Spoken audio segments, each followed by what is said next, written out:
लेकिन कर्नाटक में मामला दूसरा। यहां सामने प्रतिद्वंदी के तौर पर बीजेपी के कांग्रेस है और ऐसे में जेडीएस से गठबंधन करके बीजेपी को फिलहाल कर्नाटक में फायदा मिलता हुआ वोट शेयर एनडीए का 52%, इंडिया गठबंधन 42%। सीटों के लिहाज से कर्नाटक की 28 लोकसभा सीटों में से एनडीए जो है वो 23 सीटें हासिल करता हुआ नजर आ रहा है। प्रभु चावला जी हमारे साथ स्टूडियो में मौजूद हैं। सर, सबसे बड़ा चैलेंज बीजेपी के सामने फिलहाल कर्नाटक में यही था कि किसी तरीके से लिंगायत वोट को वापस पाले में लाया जाए और लिंगायत और वोकलिगा दोनों को साथ लिया जाए। वो होता हुआ नजर आ रहा है। इससे पहले मैं इससे आगे ले जाऊं कि अपने पास बैठे हैं देशमुख जी, उनसे पूछना चाहूँगा ये 52% का डिस्ट्रीब्यूशन क्या है, बीजेपी के वोट्स कितने हैं इसमें से?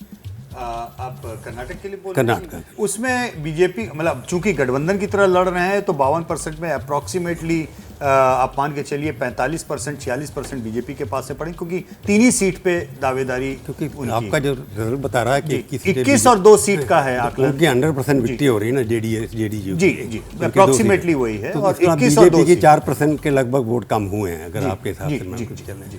तो जो सवाल आपने उठाया है कि बीजेपी की सीटें अगर 4% वोट कम हुए हैं 43% पे आ गए तो लगभग कांग्रेस और बीजेपी बराबर है। अगर आपको चले तो उसमें सीटों का इतना डिफरेंस आ रहा है, वो तो अब डिपेंड करता है क्योंकि वो एज एन अलायंस उनकी 50% तरफ से ही आंसर देती हूँ, क्योंकि ये उसका एक ही मतलब उसका ही कंसंट्रेशन ऑफ वोट्स होगा बीजेपी की सीट्स के ऊपर ज़्यादा, कई सीटों पर कई पर कम होगा, इसलिए वोट उतने बराबर हैं। 1% वोट का फर्क है बीजेपी और कांग्रेस में, जो आपके वोट बता रहे हैं उस हिसाब से बीजेपी की सीटें इसलिए ज़्यादा आ रही होंगी जहाँ पर उनके कंसंट्रेशन ज़्यादा होगा। ये मान के जो वोकल की आपने बात की है कि बीजेपी के लिए सबसे बड़ी समस्या है मतलब वोकल का वोटर ही है, क्योंकि अपने जो एच डी देवेगौड़ा हैं सबसे बड़ा वोकल माने जाते हैं, वो बीमार हैं, उनका सब्सिट्यूट उनके बेटे उनके बन गए पर वोटों का ट्रांसफ़र उनकी तरफ दिखाई देता नहीं है मेरे को। और कांग्रेस का वोकर शिव कुमार जो हैं वो सबसे बड़े नेता भरकर सामने नज़र आ रहे हैं जिसका फ़ायदा उठा सकते हैं। आखिर ये जो दिए हैं कि पर वोकल लिंगायत के लिए भी आप देख करके चलें, पुराने मुख्यमंत्री बीजेपी के हैं, उनके साथ जुड़े हुए हैं, उनके बेटे को अध्यक्ष बना दिया गया, तो मेरे को लगता है उसका भी इतना फ़ायदा बीजेपी को नहीं हुआ है। तो बीजेपी उसके बावजूद भी नेगेटिव के बाद इतना बड़ा दिखा रही है, तो उसका फैक्टर जो अभी बता रहे थे प्रधानमंत्री मोदी के नाम से वोट मिलते हैं, वहाँ पर बीजेपी के वोट से अगर देखे चल गए तो बीजेपी का तो नुकसान हो रहा है, परंतु प्रधानमंत्री एक उनके लिए सेविंग ग्रेस हैं जो उनको जिता करके ला रहे हैं। जी बिल्कुल ठीक बात। बिल्कुल, देखिए मैं बस दर्शकों को ये बता दूं कि अभी तक हम दक्षिण के 3 राज्य जो हैं उनका आंकड़ा आपको दिखा चुके हैं, जिनकी कुल लोकसभा सीटें जो हैं वो 87 पर आंकड़ा पहुंच रहा है। और इन 87 सीटों में से 2 राज्य ऐसे हैं जिनकी 59 सीटें हैं, तमिलनाडु और केरला, जहां पर इंडिया गठबंधन क्लीन स्वीप कर रहा है। और वहीं तीसरा राज्य कर्नाटक की 28 लोकसभा सीटें, जिनमें से 23 लोकसभा सीटें एनडीए के खाते में जा रही हैं। तो फिलहाल ये ब्रेकअप जो है वो इस टॉप बैंड में ऊपर की पट्टी की तरफ आप देख रहे हैं। जल्दी से रिएक्शन लेते हैं हम कर्नाटक के आंकड़े पर, क्योंकि अभी बात कर रहे हैं। प्रदीप जी, कर्नाटक को लेकर आपका आंकलन? नहीं, 2 फैक्टर जो एक यशवंत ने बात कही स्प्लिट वोटिंग की जी, कि कर्नाटक में स्प्लिट वोटिंग का ट्रेडिशन जो है काफ़ी पहले से है। दूसरा मोदी फैक्टर, क्योंकि ये लोकसभा का चुनाव है इसलिए प्रधानमंत्री मोदी का जो एडिशनल वोट होता है वो एक बड़ा फैक्टर बन जाता है। तो स्प्लिट वोटिंग की बात करें तो 1991 से लगभग 8 चुनाव लोकसभा के हो चुके। 8 चुनावों में भारतीय जनता पार्टी लगभग सभी चुनावों में नंबर 1 की पोजीशन रही है लोकसभा चुनाव में। विधानसभा की बात नहीं कर रहा हूँ, विधानसभा में हारती रही है, जीतती रही है, हारी ज़्यादा है, जीती कम है। तो लोकसभा में बीजेपी कर्नाटक में हमेशा पोल पोजीशन में रही है। इस समय जो उसकी स्थिति है प्रधानमंत्री मोदी की अपील के कारण वो बढ़ जाती है। तीसरा फैक्टर इस बार जुड़ा है जेडीएस से जो अलायंस हुआ है। पिछली बार कांग्रेस ने अलायंस किया था जेडीएस से, जिसका नुकसान हुआ कांग्रेस को और जेडीएस को भी नुकसान हुआ, दोनों पार्टियों को नुकसान हुआ।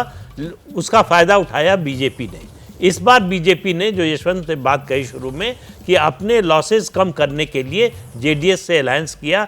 अब उनको वोकालिगा वोट कितना मिलता है कितना नहीं मिलता है ये अलग सवाल है, लेकिन कुल मिलाकर एक बाईपोलर कंटेस्ट में अगर एक अलायंस और एक पार्टी के बीच में वोट का डिफरेंस 10% है तो मेरे हिसाब से ये बहुत बड़ा डिफरेंस है। उसका नतीजा जो है सीटों में उसका रिजल्ट जो है वो रिफ्लेक्ट होगा। ये स्वाभाविक सी बात है जो कि दिखाई दे रहा है। 23 सीट अगर बीजेपी जीत रही है तो पिछली बार से उसकी परफॉर्मेंस 21 अपनी और 2 नहीं, जेडीएस। एलायंस की बात हो रही है, एनडीए की बात हो रही है। बीजेपी की 21 है, चार दो कम हो रही JDS, हैं, जी। 4 कम हो रही हैं। हाँ, उस बार भी जो है 26 बीजेपी की नहीं थी, 25 और 25 1 कर रहा हूँ, 25 में से 21 आ रही ना। हाँ, जी जी ठीक है। तो इसलिए जो है कोई बहुत बड़ा नुकसान, लेकिन अभी चुनाव जो है पूरी तरह से अपने पीक पर नहीं आया है, तब ये परफॉर्मेंस है। ये चुनाव आते आते, पोलिंग आते आते क्या सिचुएशन बनेगी इसके बारे में हम अभी नहीं जानते, लेकिन बीजेपी इंप्रूव करेगी, उसका नुकसान होगा ऐसा दिखाई नहीं देता। इंप्रूव करेगी, कितना करेगी या नहीं कर पाएगी, इसी पर स्टेबलाइज हो जाएगा। ये एक एक ही सेंटेंस जल्दी से, जी। क्योंकि डिसाइड ये करना होगा कि कांग्रेस के साथ जब जेडीयू थी, जेडीएस था, हाँ जी। तब तो कांग्रेस को नुकसान हो गया। अब इनके साथ जाएगी तो फायदा हो जाएगा। ये इसके ऊपर कॉन्ट्रिब्यूशन मेरे को समझ में आती है, उसका बस इसका फैसला हम करने की थी। देखिए, जैसा कि अंग्रेजी में कहते हैं कि बोन ऑफ कंटेंशन, तो मुझे लगता है लोकसभा चुनाव में जो बोन ऑफ कंटेंशन है वो वोकलेगा वोट है। वो हम सब लोग उसके ऊपर विचार भी कर रहे हैं।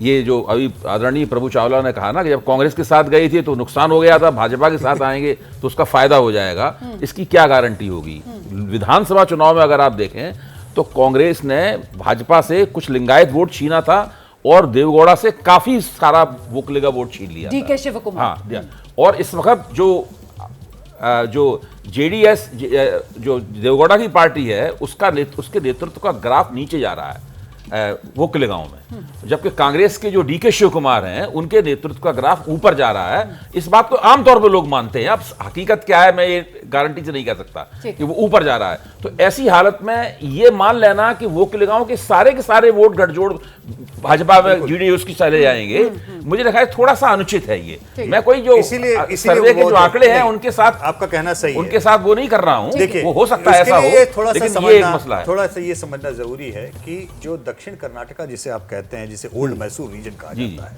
दरअसल 2 तरीके के वोकालिगा वोट है। एक तो वोकालिगा वोट जहां पे कंसंट्रेशन में है, जहां पे जेडीएस का पुराना गढ़ रहा है, लेकिन इसका मतलब ये नहीं कि बचे हुए कर्नाटक में वोकालिगा वोट नहीं है। जिन सीटों पे वोकालिगा वोट 20 से 30% है वो सीटें अलग हैं। जिन सीटों पे करीबन 5%, 6%, 7%, ये जो उसके ऊपर के इलाके हैं, तो 2 तरीके से वोकालिगा वोट वहां पे वोटिंग करने में आपको दिखाई देंगे। रेस्ट ऑफ द कर्नाटक जो है वहां पे उनका पोलराइजेशन अलग है। ये बात प्रभु जी की बिल्कुल सही है कि डीके शिव कुमार के कारण ही वोकालिगा वोट पिछले असेंबली इलेक्शन में पड़े थे उनको मुख्यमंत्री बनाने के लिए, क्योंकि वो डीके शिव कुमार को मुख्यमंत्री के पद के उम्मीदवार के रूप में वो देख रहे थे। लेकिन अंदाजा चुनाव जो है वो प्रधानमंत्री चुनने के लिए है, और ऐसे में जो भी कुछ होगा वो प्रधानमंत्री नरेंद्र मोदी के चेहरे पर ही होगा। जैसे ही घड़ी का काटा दोपहर 2:30 पे आए, बबीता जी का दिल सास बहू साजिश के लिए मचल जाए। और ये है इनकी बहू, पूरे दिन ऑफिस की टेंशन हो जाए गॉन जब ये करें अपना फेवरेट शो फ्री टाइम पे ऑन। इनकी तरह आप भी देखिए अपना फेवरेट शो अपने टाइम पर और डाउनलोड कीजिए एबीपी लाइव ऐप अपने स्मार्ट टीवी पर।